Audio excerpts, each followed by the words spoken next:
कि कैसे प्रदर्शनकारियों ने तैयारी कर रखी है। बड़े बड़े जो सामने पोकलेन के सामने जो मशीनें रोकने के लिए लगाई गई वो देखिए, शील्ड देखिए, आप लोगों को गैस मास्क हमने दिखाया, तमाम चीजें आपको दिखाई और बता रहे हैं कि कैसे कैसे रोकने की तैयारी है। देखिए इतनी बड़ी मशीन, हाइड्रोलिक मशीन, आप देखिए कि अगर जरूरत पड़ी तो ऊपर से भी कैसे उठाकर हटाया जाएगा, या फिर ऐसी जरूरत पड़ी तो इसके जरिए, हाइड्रोलिक मशीन के जरिए। ये तैयारी किसानों की है, प्रदर्शनकारियों की है। अगली बड़ी खबर क्या बताएंगे हमारे सहयोगी सुजाता।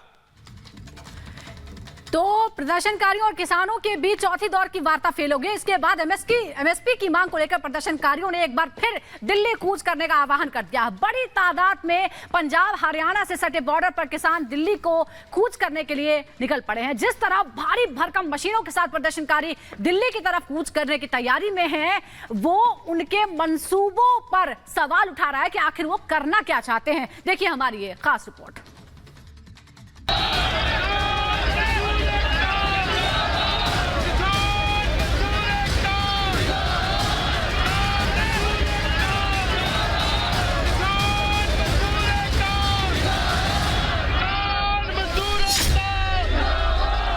एक बार फिर राज प्रदर्शनकारियों की दिल्ली कूच की तैयारी है। फसलों पर एमएसपी की मांग को लेकर किसान संगठन सड़कों पर हैं। 5 फसलों पर केंद्र के एमएसपी की गारंटी प्रस्ताव को खारिज कर किसान संगठनों ने एक बार फिर आज दिल्ली कूच की तैयारी की है। शांतिपूर्ण तरीके से दिल्ली जाने की बात करने वाले प्रदर्शनकारी आज आर या पार की तैयारी में हैं।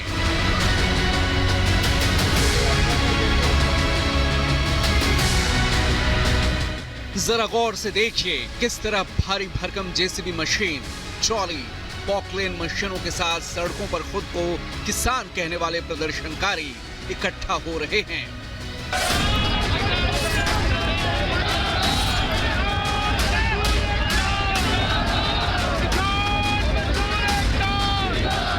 सवाल यह है कि जब प्रदर्शन के शांतिपूर्ण होने का दावा किया जा रहा है तो इन भारी भरकम मशीनों का क्या काम? क्या tractor, trolley, Poclain machine, JCB मशीनों के बगैर प्रदर्शन नामुमकिन है?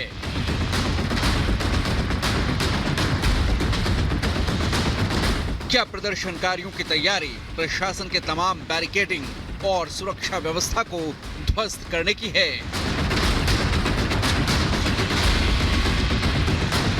आखिर केंद्र सरकार जब बातचीत के जरिए पूरे मामले को सुलझाने को तैयार है तो प्रदर्शनकारी क्यों भारी भरकम मशीनों के साथ दिल्ली कूच को लेकर डटे हैं?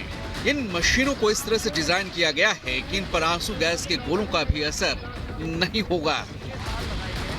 किसान जो है अपनी मांगों को लेकर डटे हुए हैं। उनका साफ तौर पे यही कहना है कि सरकार उनकी सारी मांगे मान ले, जिसके बाद सभी किसान जो है यहाँ से शांतिपूर्वक वापस लौट जाएंगे। तस्वीरों में देख सकते हैं हजारों की संख्या में किसान जो है अपनी हक की लड़ाई के लिए यहाँ मौजूद है। आगे बॉर्डर पे काफी ज्यादा बैरिकेडिंग और कटीले तार और सीमेंटेड ब्लॉक्स लगाए गए हैं और इन्हीं क्रेन के जरिए उन चीजों को हटाने की कोशिश की जाएगी।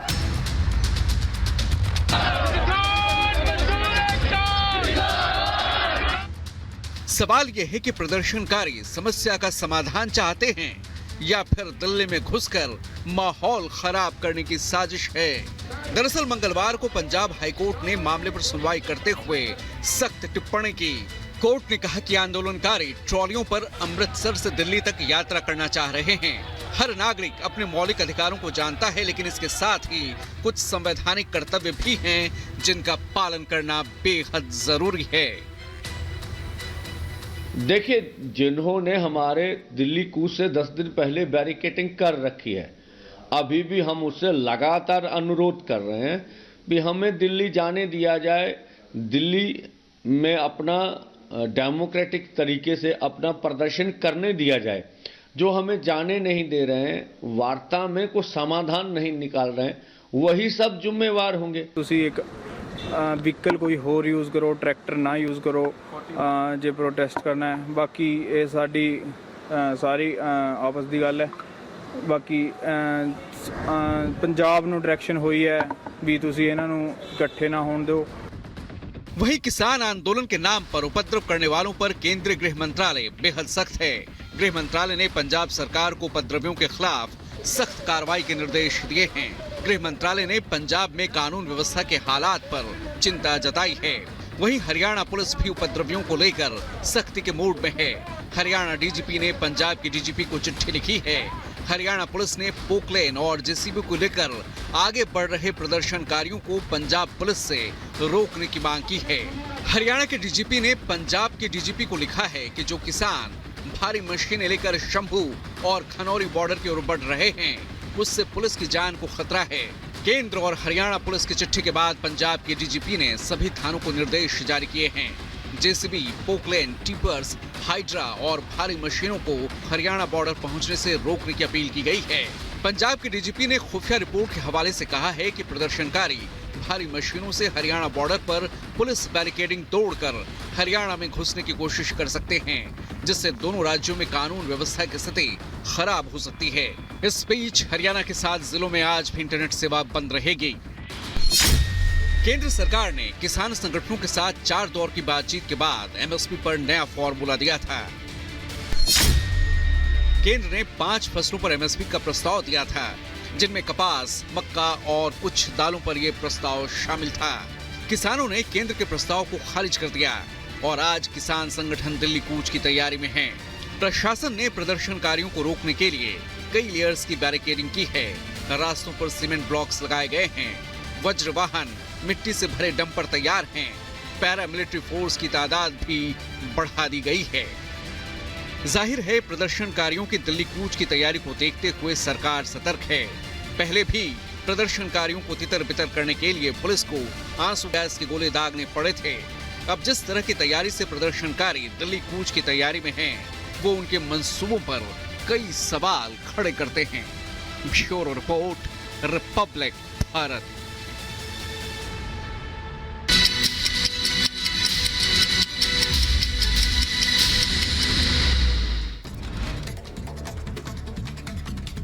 पश्चिम बंगाल के संदेश खाली से गिरफ्तार रिपब्लिक बांग्ला के रिपोर्टर संतू पान को 3 दिन की पुलिस रिमांड। ममता ने संतू की 10 दिन की मांगी थी रिमांड।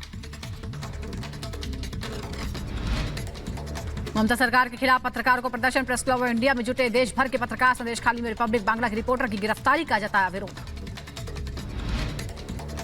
संदेश खाली के आरोपी शाहजहां शेख की फरारी पर कोलकाता हाईकोर्ट सख्त। बंगाल सरकार और पुलिस को लगाई फटकार। कहा शाहजहां शेख को अब तक क्यों नहीं पकड़ा। दिल्ली शराब घोटाला मामले में मनीष सिसोदिया की नियमित जमानत याचिका पर आज फैसला होगा। राउज़ेवेनी कोर्ट सुनाएगा फैसला। दिल्ली विधानसभा से निलंबित 7 बीजेपी विधायकों के निलंबन पर आज सुनवाई। निलंबन को चुनौती देने वाली याचिका पर दिल्ली हाईकोर्ट में होगी सुनवाई। लैंड फॉर जॉब मामले में आज फिर राउज़ेवेनी कोर्ट में सुनवाई होगी। मामले में सीबीआई ने लालू यादव, राबड़ी देवी समेत 16 लोगों के खिलाफ चार्जशीट दाखिल की है। बुलंदशहर कोर्ट ने हत्या के 2 मामलों में दोषियों को सुनाई सजा। हेमलता हत्याकांड में आरोपी पति को 5 साल की सजा। रेखा हत्याकांड मामले में सास ससुर को 7 साल की सजा। जम्मू कश्मीर कांग्रेस प्रदेश अध्यक्ष विकार के खिलाफ आरोप तय। 11 साल पुराने मामले में बुलंदशहर के एमपी एमएलए कोर्ट ने आरोप तय किए। धारा 144 के उल्लंघन में दर्ज हुई थी एफआईआर। यूपी के बहराइच में किसान पर तेंदुए ने किया हमला। गंभीर रूप से जख्मी हुआ किसान। लोगों ने तेंदुए को लेकर लोगों में दहशत। यूपी के रायबरेली में ट्रेन की चपेट में आने से युवक की मौत हो गई। पुलिस ने शव को पोस्टमार्टम के लिए भेजा। यूपी के रायबरेली में नकाबपोश बदमाशों ने फायरिंग कर फैलाई दहशत। वीडियो सोशल मीडिया पर हो रहा वायरल। टोल प्लाजा कर्मचारियों की शिकायत पर दर्ज एफआईआर। बिहार के पटना में बदमाशों के हौसले बुलंद है। दानापुर में व्यवसायी के घर में फायरिंग की सीसीटीवी में कैद हुई पूरी वारदात। उत्तर प्रदेश के बुलंदशहर में मामूली बात पर 2 पक्षों में झड़प। चाकूबाजी में 3 लोग हुए जख्मी, एक की हालत गंभीर।